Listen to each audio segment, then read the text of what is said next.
ठरलं तर मग आजच्या भागामध्ये महिप्तने त्या पिंट्याला जी चिठ्ठी पाठवली ना, त्या चिठ्ठीमध्ये लिहिले की सगळ्या खुनाचा आळ तू स्वतःवर घे म्हणून. पण आता काय काय होतेय, सरकारी वकिलांना त्यांची बाजू मांडण्यासाठी सांगितले. न्यायाधीश म्हणतात कोर्टाची कारवाई सुरू करा आणि पब्लिक प्रोसिक्युटर ते साळुंके कोण आहेत ना, त्यांचं नाव त्यांनी घेतलंय आणि आता त्यांनी त्यांची कारवाई सुरू करण्यात यावी असं ते सांगतात. आता ते साळुंके उभे राहतात, सरकारी वकील आहेत हे, आणि ते म्हणतात की माय लॉर्ड, आरोपी मधुकर पाटील यांच्यावरची ही काही पहिली केस नाहीये. वात्सल्य आश्रमातील विलास त्यांच्या खुनाचा त्यांच्यावर आरोप आहेच. आणखीन त्यांच्या आश्रमात एक मृतदेह सापडलाय. हा योगायोग नक्कीच नसावा. हा दुसरा मृतदेह हेच सांगतोय की मधुकर पाटील हे निर्ढावलेले खुनी आहेत. आता जेव्हा हे सरकारी वकील युक्तिवाद करत असतात तेव्हा प्रत्येकाचे चेहरे त्यांनी फ्लॅश आउट केले. आता निर्ढावलेले खुनी म्हटल्यावर मधुभाऊंना तर एकदम कसं तरी झालंय की हे काय आपल्यावर आरोप करताय असे वाटेल ते. पण अर्जुन आता इथे ऑब्जेक्शन घेत म्हणतो, ऑब्जेक्शन मिलॉर्ड, माझे अशील मधुकर पाटील यांच्यावरचा खुनाचा आरोप अजूनही सिद्ध झालेला नाहीये आणि ती दुसरी डेड बॉडी त्याच लोकेशनवर सापडणे हे त्यांच्यावरच्या संशयाचे कारण असूच शकत नाही. त्यामुळे माझे वकील मित्र मधुकर पाटलांना कुणी म्हणू शकत नाही. अर्जुनने त्यांचा तो युक्तिवाद खोडून काढलाय. आजन प्रेक्षकांनो, प्रत्येकाचे जरा धाबे दण आणलेत. म्हणजे बघा, सुरुवातीला दामिनी खूप कॉन्फिडेंट दाखवली, त्यांनी पण मस्त मजा आली आहे, छान आहे. आजचा भाग जरा लहान दाखवला, त्यांनी पण मस्त दाखवला. मग आता ते जज अर्जुनच ऐकल्यानंतर म्हणतात की ओके, तुमचंच ओपनिंग्स स्टेटमेंट द्या अर्जुन सुभेदार. मग आता ते सरकारी वगैरे खाली बसतात आणि अर्जुन पुढे येत त्याचं सगळं आता पुरावे वगैरे सादर करतो. अर्जुन म्हणतो, पोलिसांनी जरी माझे आरोपी मधुकर पाटील यांना आरोपी मांडलं असेल, पण त्यांना तसं खुनी सिद्ध करण्यासाठी त्यांच्याकडे कुठलेच ठोस पुरावे नाहीयेत. माय लॉर्ड, सायली, दामिनी, रविराज, प्रिया, सायली सगळे आहेत तिथे आणि प्रत्येकाचे चेहरे असे खूपच फ्लॅश आउट केलेत त्यांनी आजच्या भागात. त्यामुळे आजचा भाग ना जरा लहानच झालाय. तर असो, अर्जुन पुढे म्हणतो की एक खूप महत्वाची गोष्ट आहे. मिलन डेड बॉडी जमिनीतून काढली गेली. तो ऑलमोस्ट एक स्केलेटन होता. मिल्ड म्हणजे एक हाडाचा सांगा, त्या जमिनीतून काढला गेला होता. आता ते पुन्हा मागचे सगळे सीन आहेत ना, ते आपल्याला व्हिज्युअलाइज केलेत की कशी ती डेड बॉडी जमिनीतून काढली गेली. एक्स्ट्रा अर्जुन पुढे म्हणतो, त्या माणसाची ओळख पटावी म्हणून त्या स्केलेटनच फेशियल रिकन्स्ट्रक्शन सुद्धा करण्यात आलंय. मिल्ड आणि त्यावरून असं सिद्ध झालंय की ती बॉडी हरीश शिंदे नावाच्या व्यक्तीची होती. आणि पुन्हा तो सीन व्हिज्युअलाइज केला म्हणजे पटापट दाखवल त्यांनी जरा की सायली तिथे गेलेली आहे. आणि ते सांगतात आता, म्हणजे ते पोस्टमॉर्टम रिपोर्ट काढतात ना, ते सगळे डॉक्टर सांगतात की आता तुम्हाला चेहरा दिसेल. आणि सायलीने तो चेहरा ओळखला. अरे बापरे, हरीश काका. आणि आता ते सगळं आठवल्यानंतर अर्जुन पुढे कोर्टामध्ये सांगतोय, अर्जुन आता पुढे सिद्ध करणार आहे की तो खून मधुकर पाटलांनी केलाच नाहीये. पण आता बघा प्रेक्षकांनो, त्या पिंट्याला तिथे आणलंय बर का कोर्टामध्ये. ते इन्स्पेक्टर म्हणतात, मी आत्ता आलो, काही फॉर्मॅलिटीज पूर्ण, या माणसाकडे लक्ष द्या नीट हवलदार. आणि आता त्या हवलदारांनी त्या पिंट्याला त्या बेंचला असं बांधलाय, तो पिंट्या चांगला सरापलेला गुंड दिसतोय बर का, कारण त्याचे हावभाव तसे सांगतात. आता ते हवलदार जरा बाजूला उभे राहतात त्याला तिथे बांधून, आणि मग तो संधी सांगतो. पिंट्या आणि मपतने पाठवलेली चिठ्ठी अलगदपणे वाचतो बर का, आणि ती चिठ्ठी इतकी बारीक असते ना, लिहिलेली कस काय दिसलं कोणाक बाबा त्याला त्याच्यातलं. पण त्याच्यात लिहिलेलं असतं, हरीशच्या खुनाचा आळ स्वतःवर घे नाही तर तुला आत्ताच्या आत्ता ढगात पाठवीन. आणि आता ते ऐकल्यान सॉरी ते वाचल्यानंतर त्या पिंट्याला घाम फुटलाय बर का. अरे बापरे, आता काय करावं, त्याला उमजण ना. आता तुम्हाला प्रश्न पडला असेल प्रेक्षकांनो की हा स्वतःवर कसा गेला, तर काय झालं माहिती का, हा असं सांगणार आहे की म्हणजे आज त्यांनी दाखवलं नाहीये, पण तसं त्यांनी ते कोर्टात सुचवलंय की सगळं काही मधुकर पाटलांनी याला करायला सांगितलं होतं, म्हणजे हा मधुकर पाटलांचा गुंड आहे असं काहीतरी ते युक्तिवाद करणार आहे. पण ते सुद्धा अर्जुनने खोडून काढले. आता बघा मध्येच प्रतापरावांचा आणि कल्पनाताईंचा सीन दाखवलाय. या कल्पनाताई उशांचे आबरे घालता घालता प्रतापरावांना म्हणतात, बाई तन्वी किती चांगली आहे ना, खरंच तिला आवडत नाही. अर्जुनची बायको पण बघा ना, तुम्हाला काळजी वाटते म्हणून तन्वी अर्जुनच्या बायकोला तिच्या गाडीत घेऊन गेली. बघा, यांना सायलीच नाव पण घ्यायचं नाही, एवढा यांचा इगो अड झालेला आहे. पण असो, आता प्रतापराव म्हणतात हा चांगुलपणा आहे का? कल्पना, त्याच कौतुक व्हायलाच पाहिजे, पण सायली मधला चांगुलपणा तुला दिसत नाही वाटत कधी? आता लगेच या कल्पना म्हणतात, झालं का तुमचं सुरू? आलात पुन्हा मूळ पदावर? प्रतापराव म्हणतात, हो, कारण तू डोळ्यावरची झापड दूर करत नाहीयस. कल्पना, अग सायली किती करते घरासाठी, आपल्या घरातलं वातावरण चांगलं व्हावं म्हणून तिने रियुनियन घडवून आणलं. अश्विनच्या वाढदिवसाच्या दिवशी त्याच्या आवडीनिवडी जपल्या तुझ्यासाठी, तुझ्या आनंदासाठी ती सगळी धडपड करत असते. कल्पना, तू तर एक शब्द सुद्धा बोलत नाहीस. तिच्याशी आणखीन काय काय करायला हवं सुने आपल्यासाठी लगेच. कल्पनाताई म्हणतात, हे बघा, मला ना तुमच्याशी तोच वाद अजिबात परत परत घालायचा नाहीये. आता कल्पनाताई तिथून निघून जात असतात.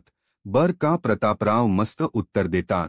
त्यांना ते म्हणतात, ए कल्पना थांब, तुला वाद घालायचा नाहीये का? तुझ्याकडे माझ्या प्रश्नांची उत्तर नाहीयेत. आता त्यांच्या एवढ्या वाक्यावरती हा सीन त्यांनी संपवला. पण प्रतापराव खरंच खूप धडपड करताय प्रेक्षकांनो, सायलीला सून म्हणून न्याय मिळावा या घरामध्ये, यासाठी छान ट्रॅक लावलाय त्यांनी. तर बघा, पुन्हा कोर्टाचा सीन दाखवलाय. अर्जुन आता तिथे न्यायालयात म्हणत असतो की मिलॉर्ड, हे तेच हरीश शिंदे आहेत ज्यांनी वात्सल्य आश्रमाच्या बाबतीत साक्ष दिली होती. आता इथे ना तो प्रसंग आपल्याला दाखवलाय प्रेक्षकांनो की हरीश शिंदे कोण होते. रविराजांनी तेव्हा म्हणजे वकीलपत्र घेतलेलं असतं ना, त्या मैपदच तर तेव्हा या रविराजांनी साक्ष घेतलेली असते हरीश काकाकडन, आणि हरीश काकाने तेव्हा विरुद्ध साक्ष दिलेली असते, मधुभाऊंकडन दिलेली नसते साक्ष. आता ती साक्ष ऐकवली आहे की मधुभाऊ चांगले माणूस नाहीये, त्यांनी माझ्या भाच्याच आयुष्य उद्धवसर केलं. आश्रमामध्ये 2 नंबरचे पैसे येतात, मधुभाऊ खूप वाईट माणूस आहे, असं बरंच काही ते सांगतात बिचारे. कारण महिपने तसं त्यांना बोलण्यासाठी प्रवृत्त केलेलं असतं. त्यांच्या भाच्याला का पुतण्याला कोणाला तरी असं किडंप करून ठेवलेलं असतं आणि यांना अशी साक्ष देण्यासाठी मजबूर केलेलं असतं. हा सीन त्यांनी पुन्हा एकदा आपल्याला ला दाखवला, कारण काही प्रेक्षक नवीन बघतात ना मालिका म्हणून. आता अर्जुनने कोर्टामध्ये एक इन्व्हलप सादर केले. हे सगळं सांगण्यासाठी अर्जुन म्हणतो, मिलॉर्ड, हा हरीश शिंदेचा टाइम ऑफ डेथ रिपोर्ट आहे. यामध्ये मृत्यूची वेळ लिहिलेली आहे हरीश शिंदेची. मी तुम्हाला रिक्वेस्ट करतोय की ती तारीख आणि वेळ नीट बघण्यात यावा आणि साक्ष दिली त्याच्या काही दिवसांनंतरच हरीश शिंदे यांचा मृत्यू झालाय. मला कोर्टात हे लक्षात आणून द्यायचं की हरीशने साक्ष दिली तेव्हा आणि त्यांचा मृत्यू झाला तेव्हा माझे अशील मधुकर पाटील हे जेलमध्ये होते. आता अर्जुन जेव्हा असं बोलत असतो ना, तेव्हा महिप्त, दामिनी या सगळ्यांचे चेहरे म्हणजे असे फ्लॅश आउट केलेत. महिप्तला वाटत असते की आता अर्जुनने हे सिद्ध केले. दामिनीच्या हे लक्षात का आलं नसावं, पण दामिनीने असं हळूहळू बोलून त्याच्या प्रश्नाच उत्तर त्याला दिलं. पण महिप्तने पण तिला खोचक टोमणा मारलाय बरं का. मस्त दाखवलाय त्यांनी आजचा भाग. म्हणजे असं एकदम एकरूप होऊन बघतो आपण, असं वाटतं खरंच आपण कोर्टामध्ये बसलेलो आहे की काय. आता हे सगळं ऐकल्यानंतर महिप्तला टेन्शन येतं आणि तो विचार करतो की हे सगळं केलं ते सगळं मुसळकेरात जाणार, कारण अर्जुन खूप हुशार आहे. आता अधूनमधून अर्जुन सारखा चैतन्याकडे बघत असतो, कारण तो त्या पोस्टमार्टम रिपोर्टची वाट बघतोय. हरीश शिंदेनी ती चिठ्ठी लिहिली ना, त्याची आता पुन्हा मध्ये प्रतापरावांचा आणि कल्पनाताईंचा सीन दाखवला. छान दाखवला हा सीन. प्रतापराव आता कल्पनाताईंना म्हणतात, ए कल्पना बघ माझ्याकडे, अग तू काही दुष्ट सासू नाहीयस कल्पना जी सुनेचा छळ करते. तुझं काय प्रॉब्लेम आहे माहितीय का कल्पना? अगं सायलीने केलेली एक चूक पोटात नाही घेऊ शकतस तू. तिने दिलेली एक जखम तू पोटात घेऊ शकत नाहीयेस कल्पना. कल्पनाताई लगेच उत्तर देतात, हो कधीच नाही घेऊ शकत मी ती जखम पोटात आणि कधीही घेऊही शकणार नाही. तुम्ही तर असे वागताय जसं कधी काही घडलंच नव्हतं. प्रतापराव म्हणतात, अगं असं का विचार करते कल्पना? अगही घडलेलं नाही असं मी नाही वागत कल्पना. अगं कल्पना, पण मी सायलीच्या एका चुकीपेक्षा तिच्यात असलेले अनेक गुण बघतोय आणि ते मला जास्ती महत्त्वाचे वाटतायत आणि मला खात्री आहे कल्पना की एक ना एक दिवस ते तुला सुद्धा पटणार आहे. तन्वीमध्ये चांगुलपणा आहे की नाही हे मला माहिती नाहीये. हा पण तुझ्यामध्ये चांगुलपणा आहे आणि हे मला नक्की माहिती आहे कल्पना. मला खात्री आहे सायलीच्या बाबतीमध्ये एक ना एक दिवस हा चांगुलपणा बाहेर येणार म्हणजे येणारच. पण आता कल्पना ताईंनी त्यांच्या बोलण्याकडे दुर्लक्ष केलं. अरे पिघळतील, त्या पिघळतील नक्कीच. त्या सायलीला आपलंस करतील. कदाचित सायलीने काही आनंदाची बातमी वगैरे दिली तर होईल. कदाचित असं मला आपलं वाटते म्हणून शेअर करते तुमच्या सोबत. प्रतापराव एवढं बोलूनही कल्पनाताई काहीच न बोलता तिथून निघून जातात. प्रतापरावांना वाटतं काय बोलावं आता हिला. पालथ्या गड्यावर पाणी. पण प्रतापरावांचे आता हे हावभाव बरंच काही सांगून जाताय. पुन्हा कोर्टाचा सीन दाखवला आणि आता इथून पुढे फक्त कोर्टाचा सीन रंगवलाय. अर्जुन म्हणतो, मिलन ऑब्व्हियसली हरीशचा खून मधुकर पाटील हे करणं शक्यच नाहीये कारण ते त्या वेळेला जेलमध्ये होते. मी हळूच महिपच्या कानात म्हणते, एवढी साधी गोष्ट माझ्या लक्षात आली नाही असं वाटल काय हो याला. त्यावर मपत तिला काय उत्तर देतो बघा. अहो त्याच्या लक्षात आली असलंच कारण तो तुमच्यापेक्षा हुशार आहे. तो कारण तुमच्यापेक्षा कमी हुशार असेल तो पण तो हुशार आहे. महिप्त त्याच्या शत्रूच कौतुक काय तोंड भरून करतोय बघा ना. पण महिप्तचा टोमणा ऐकून दामिनीला राग आला ना. दामिनी त्याच्याकडे रागोराग बघते. असो आता मजा येते. हा पुढे आता ते सरकारी वकील उभे राहतात आणि म्हणतात, मिलॉर्ड मी मगाशी मधुकर पाटलांना उगाचच निर्ढावलेले खुनी आहे असं म्हटलेलं नाहीये. एवढ्या सरायत गुन्हेगारांना दर वेळेला स्वतःचे हात चिखलात घालावे लागत नाही. पाटलांनी पोहोचलेल्या गुंडांकडून हा खून करून घेणं सहज शक्य होत म्हणजे. यांना असं म्हणायचं प्रेक्षकांनो, जस महिप्त गुंडे ठेवतो ना तसे मधुकर पाटील गुंडे ठेवतात. काही आपलं कुठल्या कुठे चाललंय. आता त्यांचे बोलणं ऐकून सायलीला पण जरा टेन्शन आलं. सायली हळूच म्हणते, रविराजांना ती त्यांच्या बाजूलाच बसली आहे. रविराजांना ती म्हणते, काका बघाना हे वकील काही पण बिनबुडाचे आरोप करतायत मधुभाऊंवर. पण जेव्हा मधुभाऊंना गुंड म्हणलं जातं ना तेव्हा प्रिया अशी गालातल्या गालात हसते. आता प्रिया इकडन बसली आहे बर का. त्यांच्या उजवीकडन आणि डावीकडन सायली बसली आहे. किती छान दृश्य आहे ना. पण बघा आता रविराज तिला हळूच उत्तर देतात, अगं सायली हे होणारच होतं पण तू काळजी करू नकोस. अगं अर्जुनने या सगळ्याची तयारी केलेली आहे. अर्जुन त्या सरकारी वकिलांना म्हणतो, म्हणजे तुम्हाला असं म्हणायचं आहे का की हे जे समोर उभे आहेत मधुकर पाटील हे गुंड आहे. म्हणजे हे गुंड असू शकतात. त्यावर सरकारी वकील म्हणतात, कोणाच्याही साध्या बोळ्या चेहऱ्यामध्ये एखादा पापी माणूस लपलेला असू शकतो. पण आता यांच्या बोलण्याला काही तथ्य नाहीये आणि शेंडा बुडूक पण नाहीये. दामिनी नुसती बघत असते, हसत असते. आता चैतन्यसारखा त्या पोस्टमॉर्टम ऑफिसमध्ये फोन करतोय बर का. ते रिपोर्ट पाहिजे ना त्यांना. हरीशच्या चिठ्ठीचे ते अधूनमधून असं दाखवले. त्यांनी सरकारी वकील म्हणतात, आत्ताच ॲडव्होकेट अर्जुन सुभेदार यांनी सांगितलं की हरीश यांनी कोर्टामध्ये साक्ष दिली होती. हरीश यांची साक्ष मधुकर पाटलांचा काळा चेहरा समोर आणणारी होती. जेव्हा सरकारी वकील असं बोलतात तेव्हा दामिनीच्या चेहऱ्यावरचा आत्मविश्वास बघा. दामिनी पूर्ण कॉन्फिडंट आहे की हा जो काही तिने बनाव रचलेला आहे तो तिच्या साईडने जाणार आहे.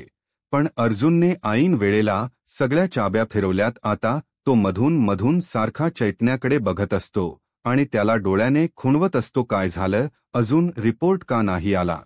आणि आता चैतन्य त्याला खुणवतो की ऑलमोस्ट ऑन द वे आहे.